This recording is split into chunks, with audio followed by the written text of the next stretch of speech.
Are you gonna run too?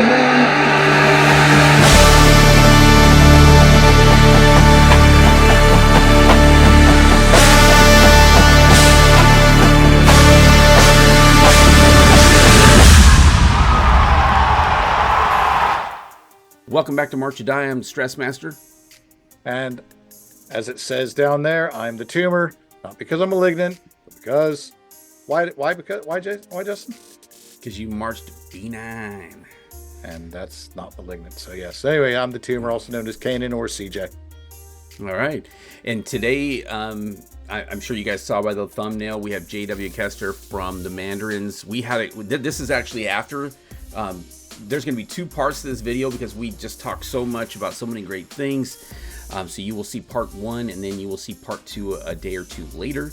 That way you have time to watch each. So we want to make sure we do that. And as you guys see, we're wearing our 49ers because we're recording this on Super Bowl Sunday. There's all sorts of... Sorry, guys. There's all sorts of continuity stuff going on here. But we're recording the intro after we've recorded the second session with JW. So this is the intro for part number one with JW Koester. And, there you go. Here you go. Part number one. The reason that we wanted to get you on is, well, first and foremost, I freaking loved your show last year. It was absolutely a blast. It really did, and also me and Justin are both freelancers alums. So what years did you guys march? I marched 87 through 92. Okay. I marched 1989 to 1983. Okay, got it. Cool. So I remember Mandarins course. I remember them winning in 89 with like 6 horns. 10 horns, actually. Was it 10?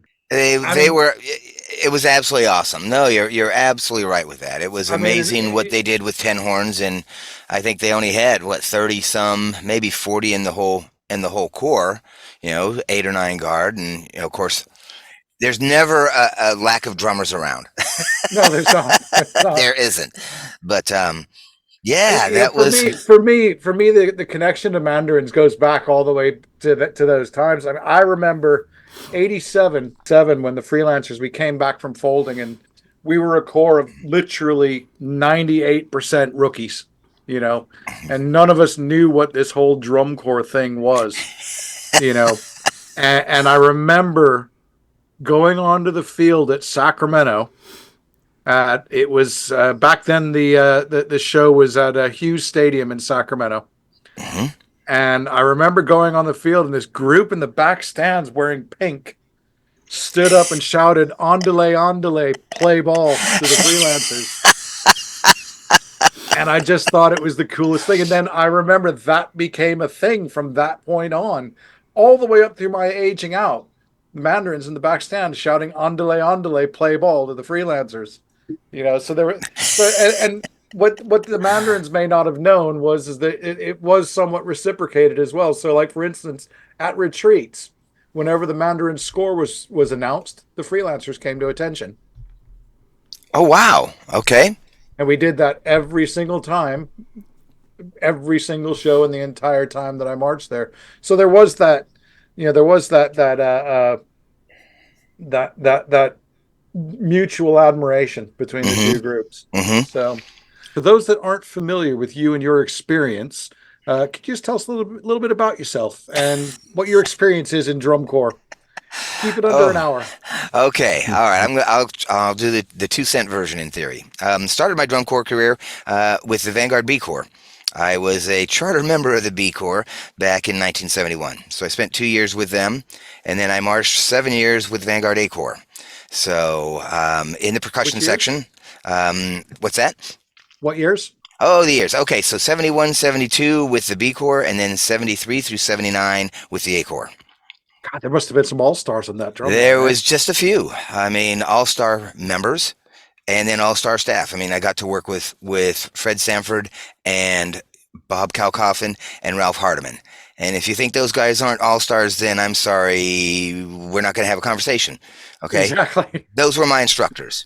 Those were the guys who taught me, Yeah, taught me drumming, but taught me people, taught me organizational skills, taught me excellence. That's where that came from, as well as obviously with Gail Royer as my director. You didn't stay around if you didn't want to play by his rules and meet his expectations. So you're one of Um, Gail's kids. yes, sir. Yeah. So You know, in 19, the funny thing about, Mhm. sorry to interrupt you. No, The funny thing about Gail is everybody that marched was one of Gail's kids. It didn't matter what uniform they were wearing. You true. know, I remember this is we do a lot of I remember on this show. And Well, because we're old. That's what we do now. Fair enough. 87 freelancers, we came back and we had barely two pennies to rub together. They called the tour for us in 87. They called it the I-80 tour because if you look at our tour schedule, we never actually ventured more than about 40 miles away from Interstate 80.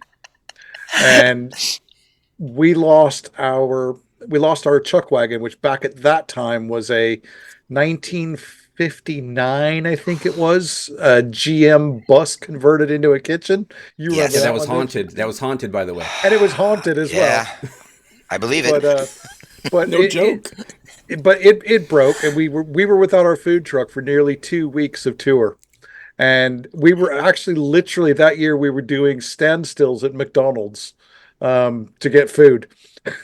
You know, Gail heard Yeah. about this, and I remember him coming around to all. We were at some show in Iowa or somewhere silly like that, and not that Iowa's silly. If you're from Iowa, I'm sure it's a lovely place.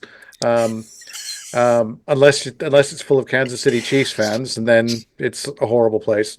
Anyway, so there we are in Iowa, and I remember this guy. I was 16 years old. I didn't know who this guy was. Yeah, I didn't even barely know what drum corps was.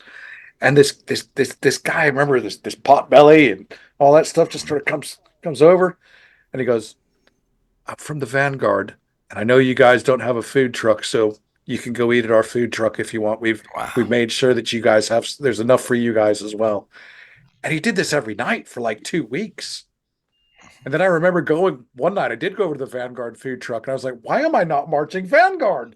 The food was amazing. So sorry. Anyway, I went off on a tangent there. That was Gail. A lot Yeah. of people thought Gail was pretty harsh and pretty mean, not mean, but hard to get to know. But he had a high wall, a protective wall, I think. But when you got past that wall, he was a whole different person. Mm, Absolutely was. But most people just saw that hard veneer, if you will, because he's a drum corps director. You had to be hard. yeah. You had to be, strong. But once you got past that, he was a pretty amazing guy. Yeah, Yeah. very, very different person, very different world with him. It's funny because I think back to then, and I'm like, I didn't know who this guy was, and I only had one other time in my time marching where I'd kind of met one of the all stars of the history of the activity. And I mentioned this on a previous podcast was when I met George Zingali. And I remember meeting George Zingali, and I knew who he was. It was like 91, I think it was 91 or 92. It was close to my age out here. And and I saw George walking a Mach 5 to wherever it was he was going. And I thought to myself, this might be the only time I ever get a chance to introduce myself to this guy. And I thought to myself, why not? And he stopped and he says, "Oh yeah, I'm sorry, I can't do the Massachusetts accent." But he goes. So where do you march? And I says, "I march in the Freelancers." He goes, "Ah, Freelancers! I love that show." And then he raffled off parts of our show. And I look back at it now, and it's funny. You talk about guys like Gail and guys like George. They realize the impact that they have on people in the activity. And now you're one of those guys, and you probably don't even realize it. So, Ay, ay, ay. Okay, well, we'll get back on that probably, huh? yeah. So 1980 started instructing. I Yep. actually taught the last marching timpani line with Vanguard in 1980, and I also instructed the South San Francisco Conquistadors. I'm sure you guys remember them, right? Heard of them. I can't say Justin, that okay, maybe not. Okay, so small little drum corps out of South San Francisco. Marched Yeah. them, Yeah. instructed with them for a year. Then went over and taught the Valley Fever for 4 years. Oh, Valley Okay. Fever. Yeah. And then they folded at the end of the, let's see, it must have been the 85 season. Yeah, right. Yeah, 85 season. They took out their first of three folds, I think. So started judging, did some judging for DCI. Actually, so it was Drum Corps West back then. Excuse me, Drum Corps Yep. West, Yep. right? And then that guy Gail gave me a call and said, "I'd like you to take over the Vanguard B Corps. It's not doing what I want it to. I want it to do more." And I'm going, "What? What are you talking about? I don't know how to do that." But he said, "Shut up, come on down. Rehearsal starts on Wednesday, essentially." And of course, I didn't argue with him. So I spent the next 8 years with the B Corps. With that, after the first year, I changed their image, and that's when they became the Vanguard Cadets and started doing more things, grew I them, do remember took that. them to championships a couple of years. And the biggest thing was I started putting kids into the A Corps, which is what Gail wanted that organization to do. It was a They training didn't group. before. They weren't doing very many. So it just wasn't producing the number of core members and the talent, the experience level that he needed for the A Corps. So he said, "Your job, get these kids so they can come in and they can walk in and make the A Corps." Right. So pretty simple. That was a very simple thing. And with that, okay, Gail, I want new uniforms. I need new drums because we're playing on old Vanguard stuff. We're wearing hand-me-downs.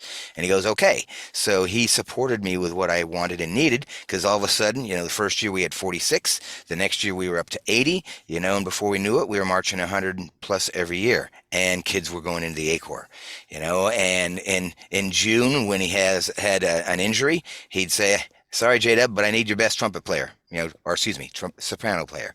Boom. And he'd take that kid, and that kid became a member of the A Corps. And yeah, it was painful for me, but you know what? I had kids that could make the A Corps.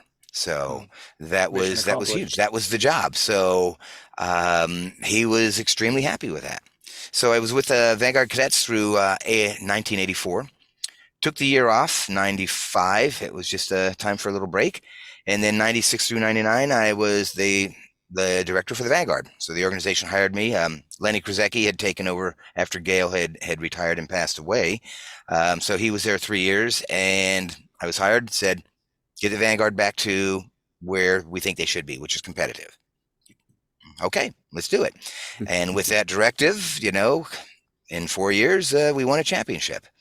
So after that, 99, changed again. Apparently what I did wasn't quite good enough. So went off and did other things. I was a tour director for the Glassman for a couple of years. I worked for DCI as the Division 2-3 National Coordinator for about 4.5 years. Then I spent a couple of years with the Phantom Regiment as their tour director, working with a good friend of mine, Rick Valenzuela. He hired me and said, "You need to fix this drum corps." And I said, "Okay." "Yeah, right. We're Club Rockford." I said, "Okay, well, I can do something else." So I was with them in 07 and 08. Then, for some silly reason, jumped back to Vanguard. My daughter was marching in the Vanguard at the time, and so I went back to the Vanguard for 4 years, 5 years. Oh boy, and was their tour director.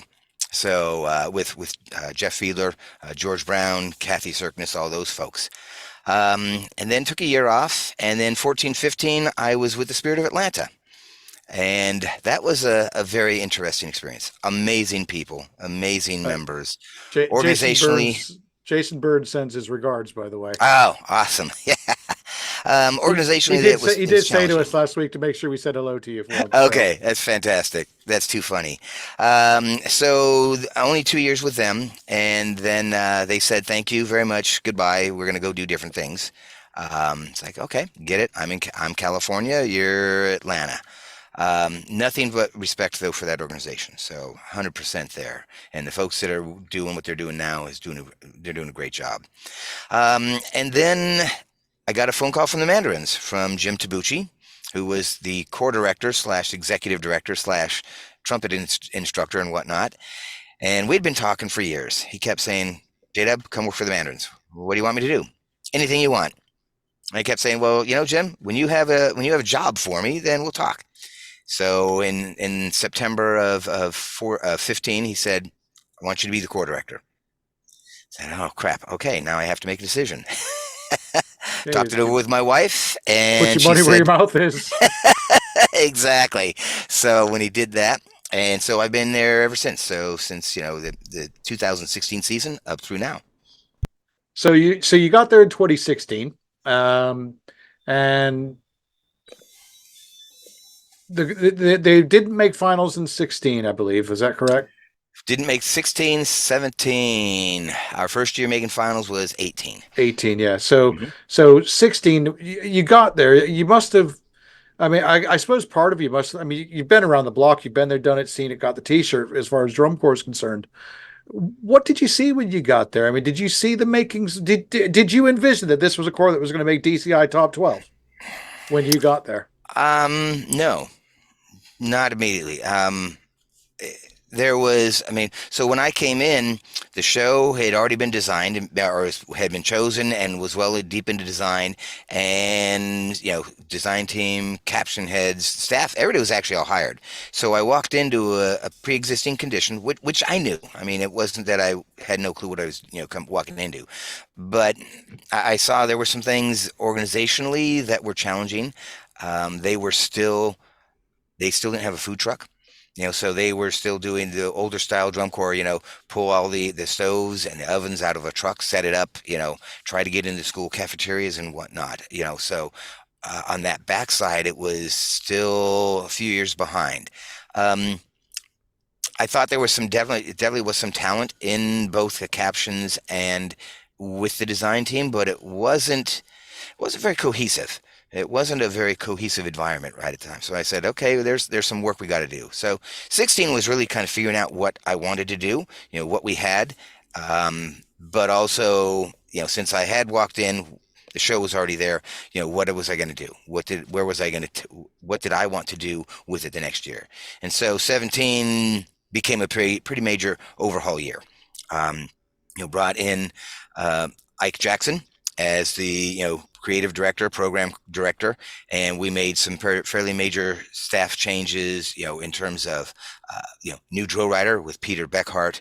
So bringing different people in with a little bit different mindset. So that was the start of the makeover, and we took 13th in 17. Just missed out, making finals, but that set the stage then for 18. When we really boom, open that, um, as we like to, Jim and I used to like to say, keep knocking on that door until it opens up, or we kick it in, either one. So, And the thing is that you guys have done something there that a lot of corps, especially first time finalists, haven't been able to figure out what that secret formula is okay, we got in and now we stayed in and now we got a lot more competitive. I mean, we've seen a number of corps over the history of the activity that have made finals and then never made it again. You know, a couple since 2000 that I can mhm. think of off the top of my head. Um, so what did you guys do? What's the secret sauce here? My opinion, it's worked for Yeah. me, so I'll leave it at that. Um, don't change. When people, it seems, when organizations achieve a certain level, they quite often decide that the people that got them there aren't good enough to take them to the next level. And so they make changes. Well, when you make those changes, you change that chemistry, you change that dynamic, and sometimes it's not as good as what you had. With me, it's okay, you got me here. I'm going to give you a chance. You get a chance to take me to the next level. And if you can't for some reason, then we have that conversation. But to me, I need to reward the people who have gotten me to where it Yeah. is, unless there is for some reason something that I feel is missing. But to do a wholesale change out of my, my caption heads or my design team or whatever, because I don't think they can get me there, that doesn't make sense to me. So if you've done a good job, we get good survey feedback from, the members and the organization, then, you know, Justin, you got another chance. Yeah, you're in. You're still in for another year. Like I say, if there is something that there is an issue that we do need to make a change, and unfortunately we've had to make a couple changes over the years for other outside things, but um, we're staying. And in particular, from 22 to last year, 23, the only change we made was, in our brass arranger. all the caption heads came back. The whole rest of the design team came Mm. back. I mean, let's face it. Let's look at the Blue Devils. You want to talk longevity? You want to talk long-term Exactly. success? Hello, it's not a, in my opinion, it's not a coincidence. There's no such thing as a coincidence. You never see the They, Blue Devils name in the when you're on Drum Corps Planet. You never see Blue Devils in the staff merry-go-round section. They're just never there. they're not there. You know. Absolutely. And they grow from within. And when they find people they like, they keep them. And Yeah. they've kept them. Who is it? Chandler, I think, is quote unquote the newest member of, let's say, their whole design team, if you will. And he's been around for what, 20 some years. Yeah. So Jay and Scott. I mean, uh, it's I not a don't know if you notice. coincidence. I don't know if you noticed my shirt. I'm wearing a System System Blue, Blue shirt. sure. And the Absolutely. reason I'm wearing the System Blue shirt is because I marched in the Kids Grove Scouts, which was part of System Blue. There you And go. so we got some part of the gig with System Blue was that we had Scott Chandler, uh, we or Scott Johnson, we had John Meehan, we had TJ Doucette talk about somebody who's forgotten more about this activity than any of us could ever hope to learn, so and the thing that I remember about those guys and you just talk about consistency is that it's not just the consistency in the staff, it's that they have a consistent expectation from the members. You're here because you're good enough to be here. So because of that, we expect a certain level of performance all the time, every single time. There's no wasted reps. There's no throwaway moments. Yeah. And and yeah, so one final thing for me, and then I'll turn it over to Justin, is so something that most people don't know is that the Mandarins have 7 DCI championships in Division Two and Division Three, and the Mandarins won a 60 back in 1987 and 80 through 88. They also had a four-peat from 1996 to 1999, and no other that's something that no other corps has done. Um, then the seventh championship came in 2021 with a high score of 97.8. What do you think contributes to the Mandarins? And now, obviously, you guys have broke top six as well in world class. So, what is it that you think contributes to the Mandarins' continued standard of excellence? Because this has been since before J.W. Kester was involved with the Mandarins. Absolutely. So, back Is in it the a day, culture thing? I mean, what? it was an expectation of excellence. Just the staff that they had for years and years. Shoot, Dan Fong, Omar, oh boy, Les, Oh, bringing some names there. I remember. Greg Marr. All these folks. First of all, they all marched in the Mandarins. They were all alum. They all had a standard of excellence, and the standard of excellence didn't relate to numbers on the field. Whether you were, again, 10 horns or 40 horns, it was, we're going to be good. Our expectation is excellence. And they created amazing shows that worked for those members. And then they trained them, gave them the skill sets to be successful. But they were never afraid of being good. They were never afraid of taking a chance of doing something different musically. And they were never afraid because of lack of numbers. All right, so there was always an expectation of going to be excellent. I think the biggest challenge they had is after they did in 2004, right? They had an opportunity to go to world class, and they kind of had to because DCI was changing how you made it into world class. It was no longer going to be by competitive excellence. Okay, you had to make top 25. It was Yeah. actually shifting to be more of a evaluation process. So the Mandarin said, well, we're going to take that chance. We're going to plunge, but you had to get bigger. And I think what happened a little bit is that they lost a little bit of the excellence as they got bigger. They kind of lost how to continue to be good as the core literally doubled in size. Yeah, So I because think that was, it did roller coaster a bit. it absolutely roller coastered a little bit. And so, because sometimes when you scale up, that is a variable. Working with 40 members versus working with 140 members, Hmm. it's a different process. It's a whole Yeah, of different course. thing. And how do you convey, what you want to do? I mean, so staff has to learn how to teach differently. And just the fact that you have more numbers. So I think for them, that was the big thing. I think when I came in, it was wait a second. Do you know? You realize you've won a multiple of championships. So I like to say, I told the judges one day, I said, the dragon's just been asleep. The dragon is now awakened again. The dragon is awake one more time. We're back here. Okay. We didn't lose all that competitive excellence. We just took a nap for a little bit. But in my opinion, I think that is part of what it was, is we kind of lost our way a little bit. And when I came in, I kind of refocused them again. Say, no, let's get back to the basics of being excellent. Now we have to do some things differently. We have to bring some different staff in, more staff in, because now we're, 160 people. It's crazy. But getting back to the basics of excellence, that's what I think is Yeah. part of our, that's what got us, what made us good back in the day, and is making us good again. Now, correct me if I'm wrong, but you strike me as uh, the competition side of drum corps. A lot of people like to talk to not talk about it, but you don't seem to shy away from it very much. At the end of the day, you were a judge for some time. We've got the guys running around in green shirts, and they're giving a number for a reason. So I've got to ask the question because Justin will know this. I'm getting a reputation for asking the hard questions here. Is a medal a goal? Absolutely. We're a competitive activity. My good friend Dave Gibbs says, JW, I believe you're the second most competitive person that I know. Now, having said that, we're in a competitive activity. That's what we do. That's what I've done since day one in this activity. And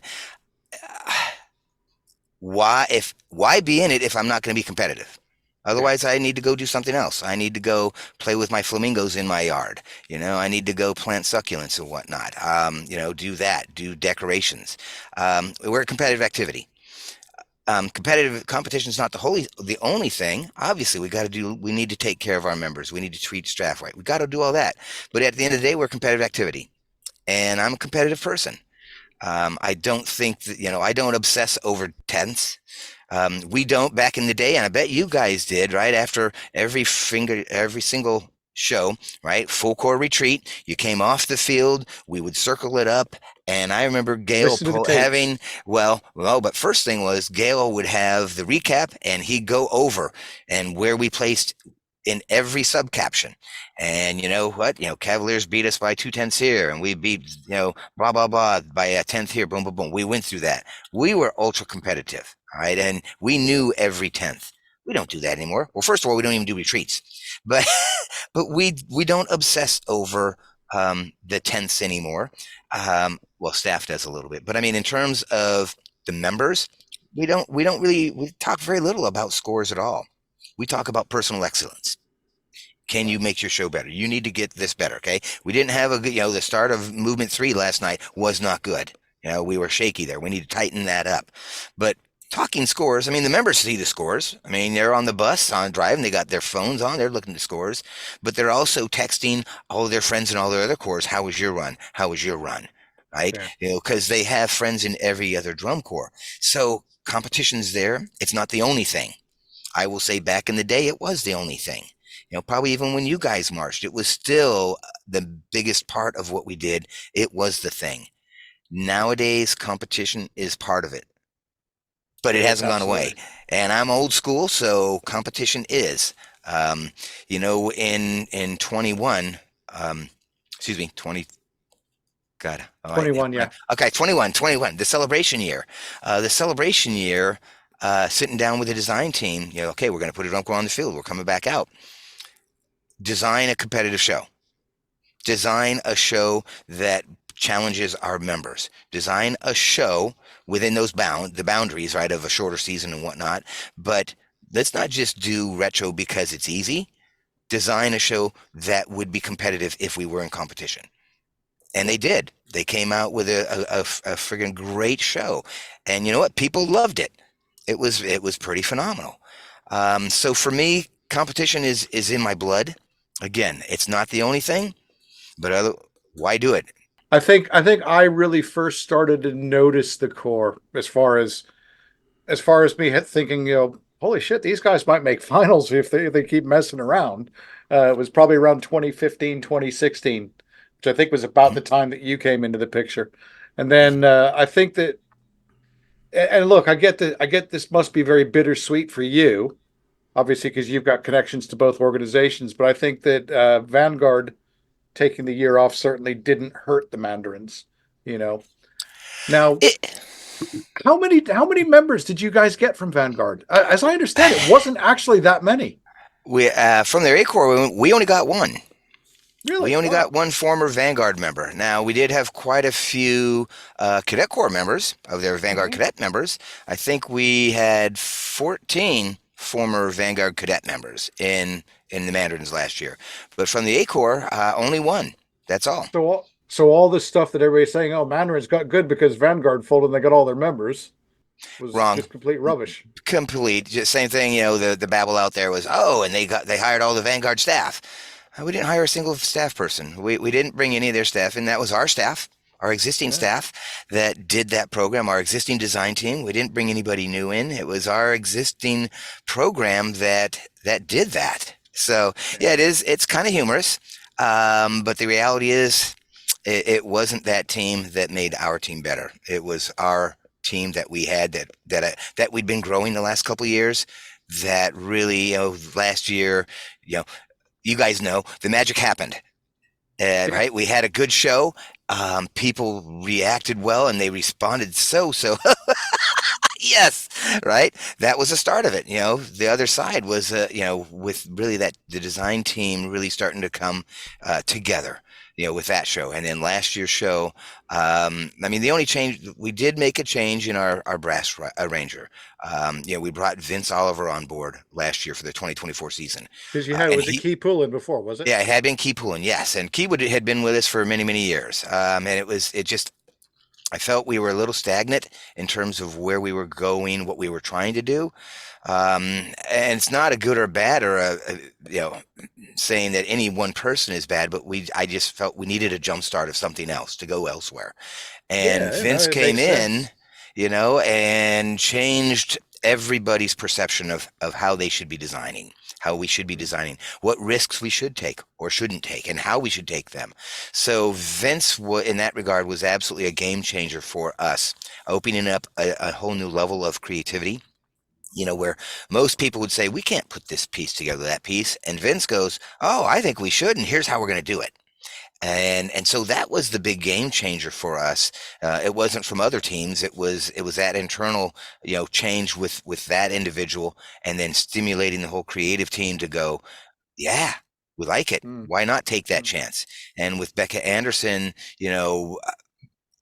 again, giving the design team the freedom to try different things, rather than stifling them, and saying, well, this is what we did last year, so we got to do it again this year. It was, no, this is a whiteboard. Let's throw out new ideas and see what sticks. Yeah, yeah.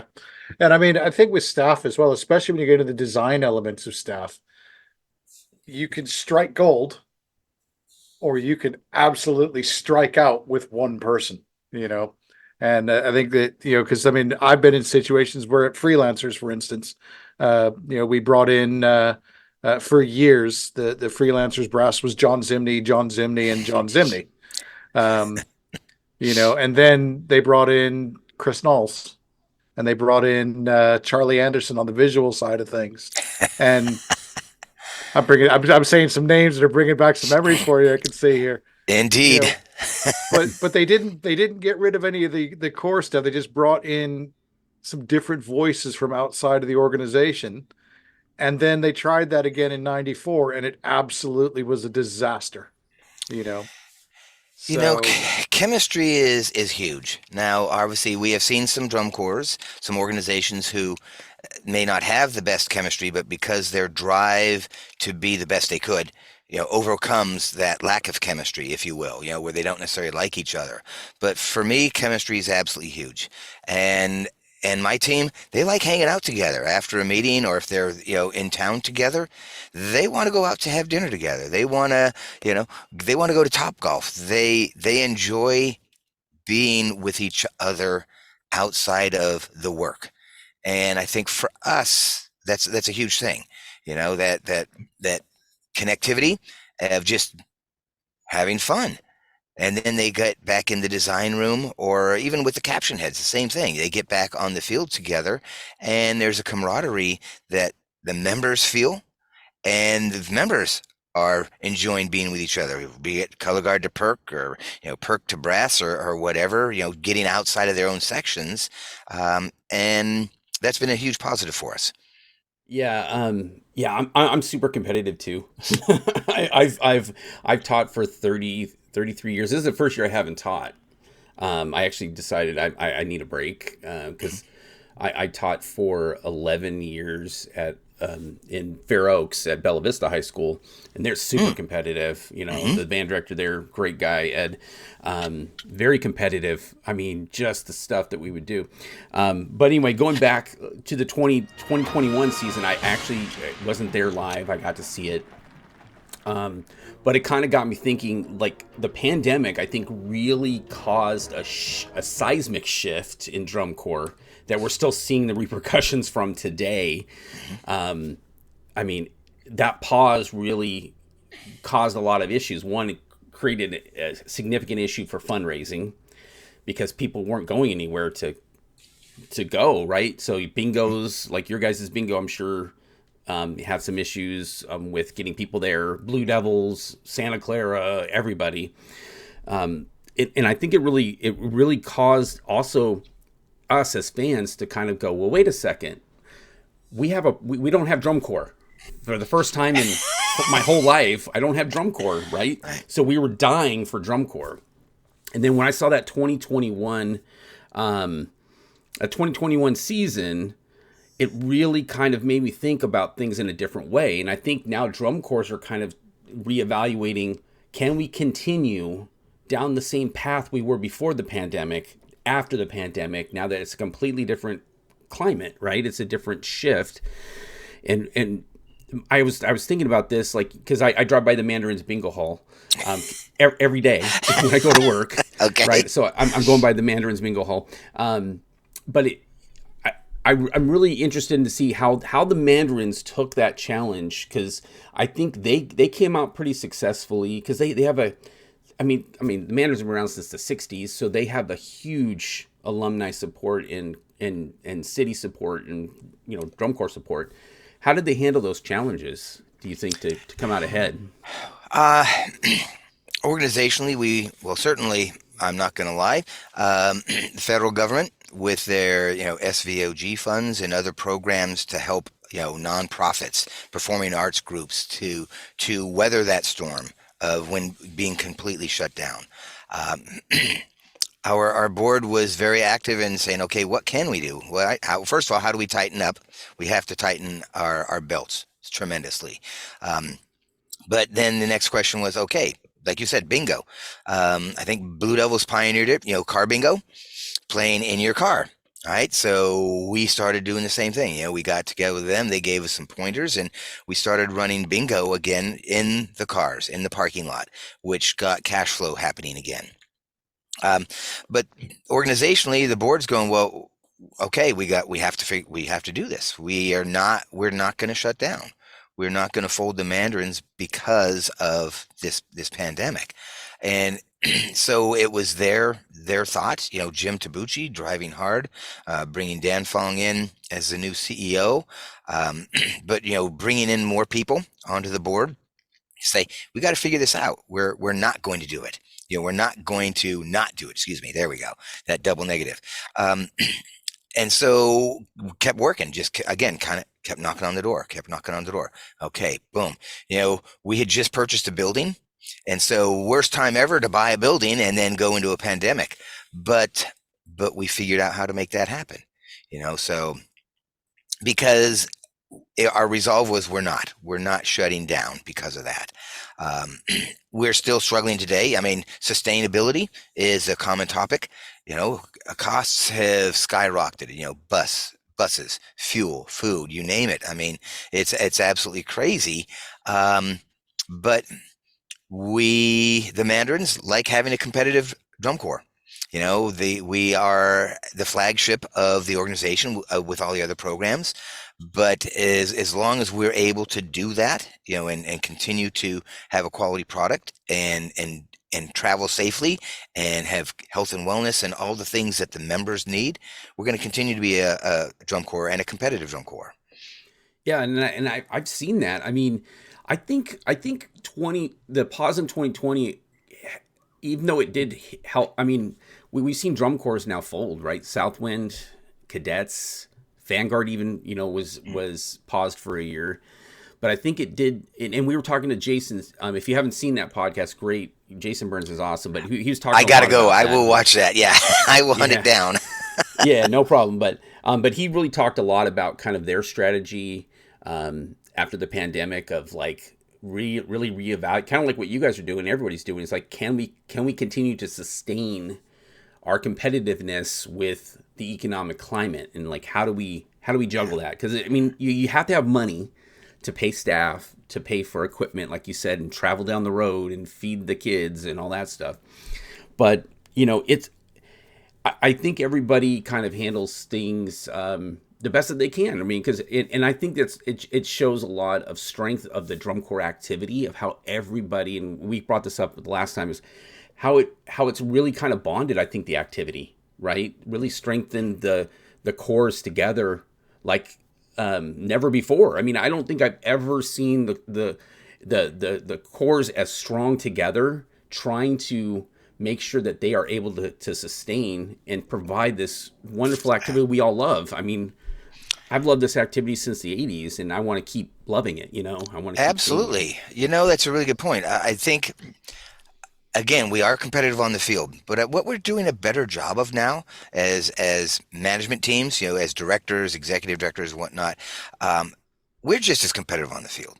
But off the field, in the voting membership room, let's say, there is a lot more conversations of about equality, and whether you're 20th place versus second place, those conversations with people, different tiers of the activity, people reaching out saying, well, how do you do this? Vicky with the Colts, how do you do this? You know, hey, Chris Holland with Boston, how are you doing this? I heard you running this program. How'd you start it? So there is a lot more of interaction with everybody outside of the competitive field. Again, we walk on that field, we're competitors. Yeah.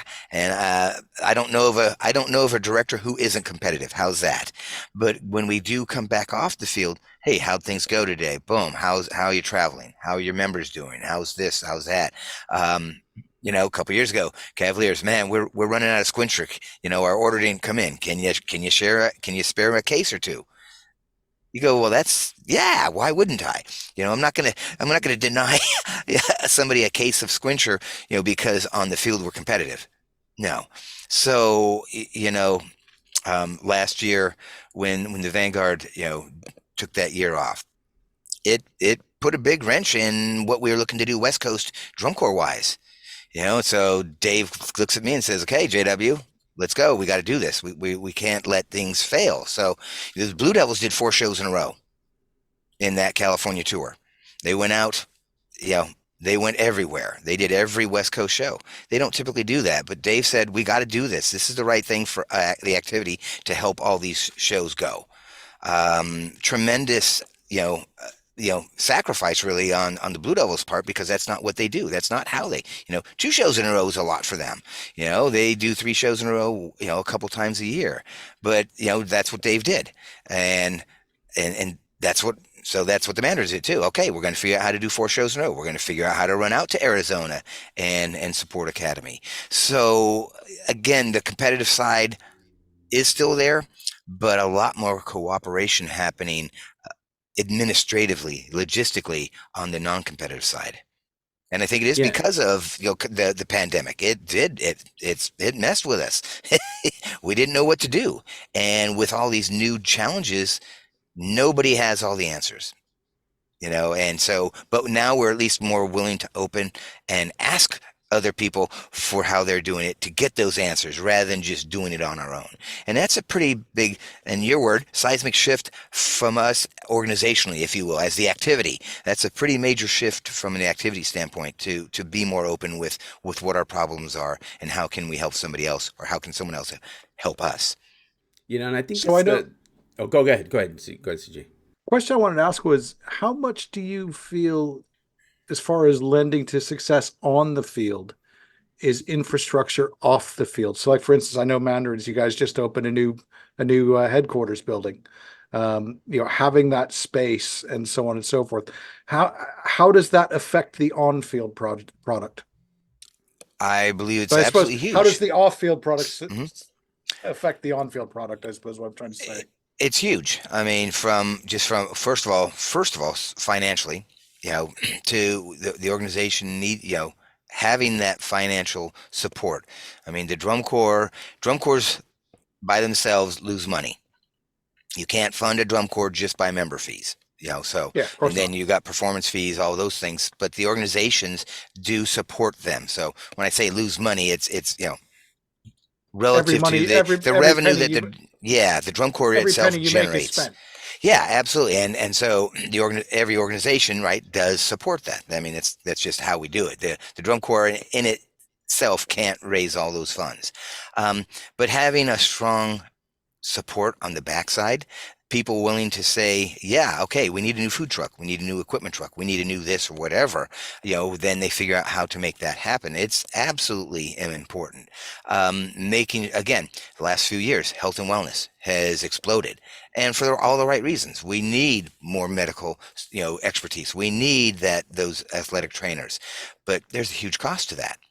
But the better that we can do those things, to provide those support opportunities, it makes the drum corps stronger on the field. When you have fewer kids out because of injury, when you have fewer kids out because of illness, that makes the drum corps stronger. So um, having the support of the organization is absolutely critical to the success of on the field. So That's there pretty cool. is absolutely, in my opinion, there's a direct correlation. It's pretty cool as well. I mean, just something as simple as having your name on a building, that's home. I remember the freelancers. Ours was, I'm 53 years old. I still remember the address, 7257 East Southgate, Sacramento, over by Florin Mall. It's a church now, I believe it is. Yeah, Um, behind, and then it's Krispy Kreme donut in front of it now too.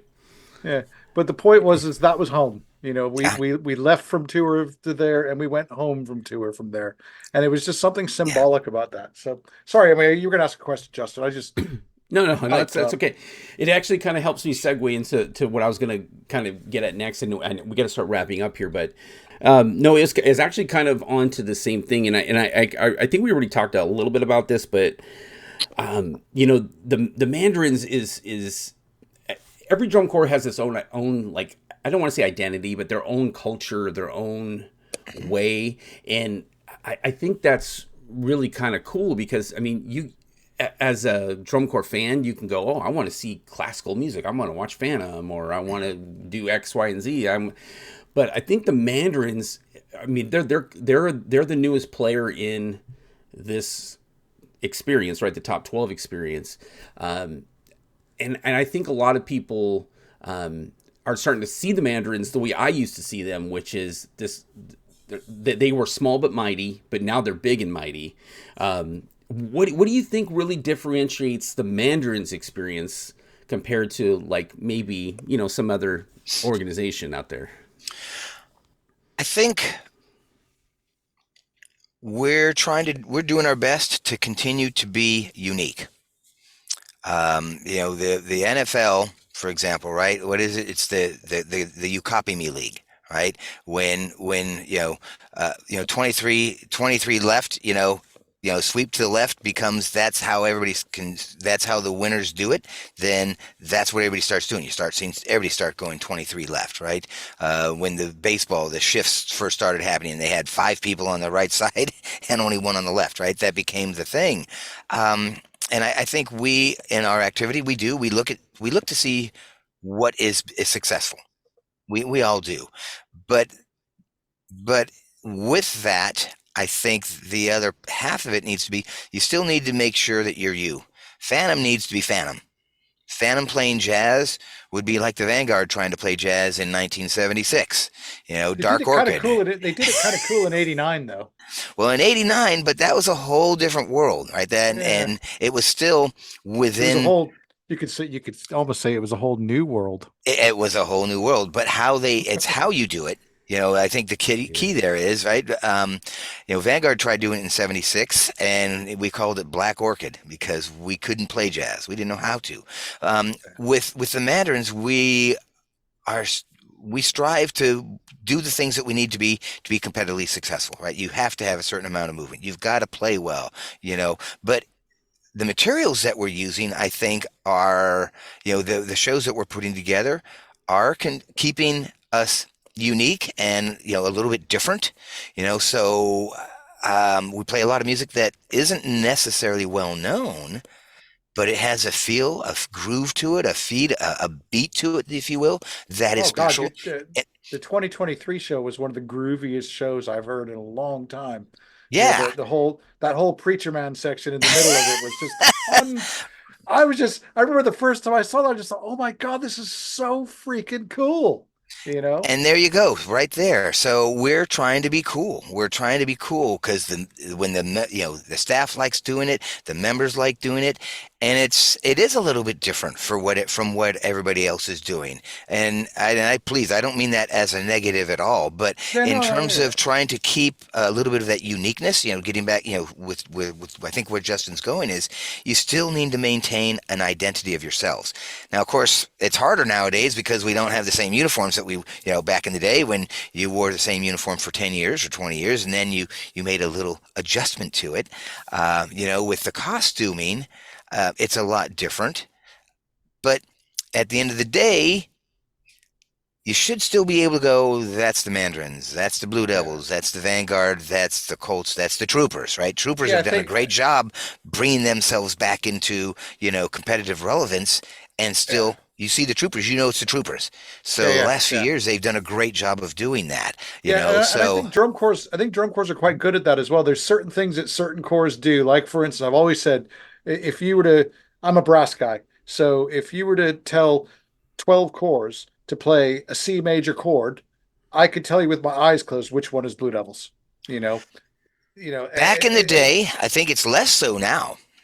I'd still, Because I think with more equality from an equipment standpoint, from a member's excellence and experience, I think you still can tell the Blue Devils because they do have a certain sound to them. But I mm. think the other drum corps have a very similar, just great sounds. Back Oh in the yeah, day, I mean, there's not there that was many a equipment. definite drop between 12 and 13 back in the There day, absolutely was, and nowadays there isn't. So that amazing and sound. these days, I often say, 12th place this year would have won DCI back when I marched. Absolutely. Just Oh, the stuff totally. walking, they would have won walking away. So Hmm. look, I'll ask the question, and I don't sugarcoat things. So Sure. you guys are in the top six now. Um, I would say that makes you a destination core, so to speak. Now, so how do you mentioned, and I totally agree that that Mandarin's experience is so important to you and the organization. How do you maintain that now that you're a quote unquote destination core? Because you're at the point now where you are going to get people coming to your core because they're going to look at the Mandarins and say, "Hey, that's a core I could potentially win a ring at." So I think we're getting to be a destination core. I think we need to be at that level a couple more years before we are, Yeah, but I agree. we certainly are getting where we had our biggest auditions attendance this year ever. I think it's because of part of the popularity. I think the competitive excellence was a part of it. I think again more kids are going, man, Mandarins, they're doing cool stuff. They like what we're Yeah, doing. Um, but we still need to hold true to our values. We need to respect our members that are returning members, our vets. We want our vets to come back. And this year we had our highest retention rate of vets who could come back, coming back in, I don't know how long, probably way back 20 years ago. I mean, if you look at percentages. So we have to keep doing what we're doing. We have to have great instructors. We have to put a good show out, and we have to treat the members the same as we have been. We don't yeah. change. That's where you turn. That's where you turn the corner. Is that when your vets that you would have looked at and said, "Yeah, we're going to have Johnny in the baritone line this year, but he's probably going to go to Blue Devils next year." And when Johnny comes back, That's when you know that you Right. turned a corner. I mean, and we still have members going to other drum corps, but this year we had fewer members go to other drum corps. Yeah, So that was pretty neat. it's just a fact of the It's game. it is absolutely is. I mean, let's face it. Always has been. You have the top three, top four. You have members switching the top three cores. So it's not unique to us. It really isn't. And nowadays, more you see more kids going. All right, the three of us go to school at the same place, and you go. All right, we want to march our age out year together. Hmm. Justin, right? What are you in? Boom. Kaden, you all in? We're all in. Where do we go? So it's not even a competitive thing anymore. Sometimes it's we want to march our age out year together. What corps can we all go to Yeah, and get in? yeah, So kids are marching for so many different reasons. They want to be a band director. Well, principals nowadays know to ask that question. Did you do drum corps? They may not know what drum corps is, but they know they have to ask the question. yeah. Of So, course. music ed kids know they need to do at least a year drum corps to have it on their resume. Now, it doesn't mean they're not committed because they are. But, lifers like you guys and me, we're getting to be pretty rare where you see somebody marching 5 years in a drum corps. I mean, it is absolutely now the exception rather than the rule. So I know I Listen, digressed, but you're talking to a guy who aged out in '92, and then for some reason at the age of 49 decided to march again. So, um, we aren't even going to go there because that would probably mean therapy for both of us. Yeah, I don't know if I could, let's Mark. just say it was a bit of a culture shock at first when somebody said, right, so when they were trying to tell me how to do a plie, I'm like, a what? You know, Right? I know how to do a level 3 mark time. I could do that with my eyes closed. Don't know, so Right? Right? But a yeah. plie, sure, totally get it. Mm.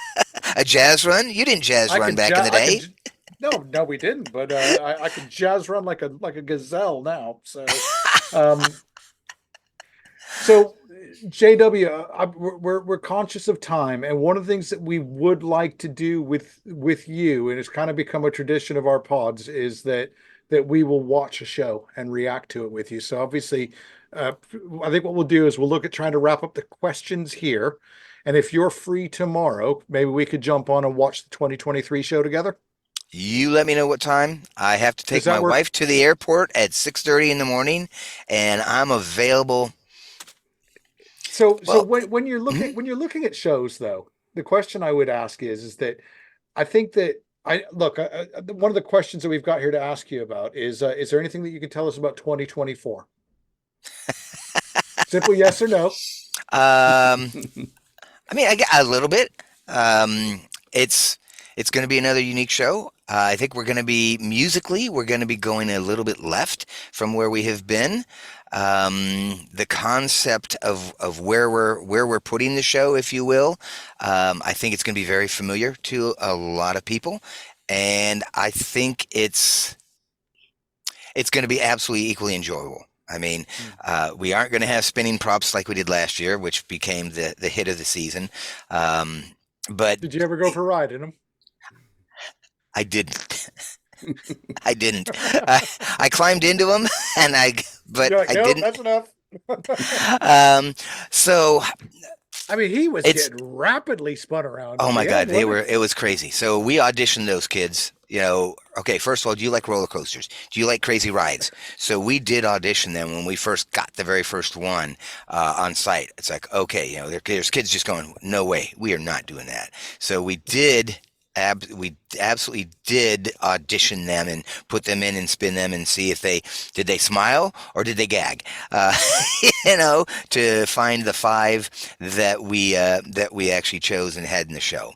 So, Christ, that's a but bit different than that's a bit different than back in my day. Back in my day, you showed up at your first freelancers camp and they said, "Right, do you play anything?" And if you said no, they'd look at you and go, "Right." right. So with me, it was, "Hey, I reckon you can hold a euphonium." Well, You know back in the day, right? Yeah, kids came in that and was you taught them how to play. that was my audition. Yeah. So, Hey, Justin, you look like you'd be a good bass drummer. Here, put this thing on.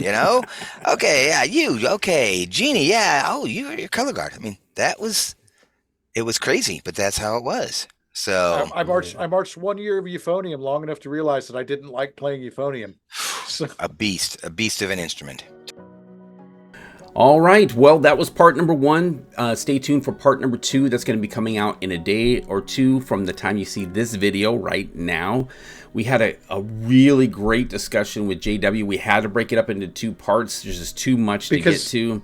Amazingly, because JW wanted to keep going, but he had to go to a percussion competition. So he says, should we pick this up tomorrow? We're like, okay. Of course. If you want to keep talking, we'll jump back on. Yeah, but we talked a lot about the Mandarins and his history and drum corps and all kinds of great insights. So hopefully you guys enjoyed that. If you did, please make sure you subscribe to make sure you get notified when we have the next part coming out in the next. And while you're subscribing, you could like it as well. Yeah, make sure you like this video, share it. You could, and look, J.W. Koester this week. Jason Burns from Spirit of Atlanta last week. Versus battles. We're putting out a lot of content here, so if you want to know when we put out new content, like, subscribe, and ring the bell, which is down there somewhere. And don't be afraid to join the community. If you go to the March or Die page, you can actually join our community. We have memberships. You can support the channel by buying merchandise, strictly licensed. It's not licensed, but I created it for the March or Die. Buy that sweet merch. That's right. And I will be adding the March or Die podcast logo to our merch. I just haven't had a second to do it, but I will. You guys will see that shortly. But please make sure you support this channel. All right. Well, thanks so much. We'll see you in the next one. Until then, march on.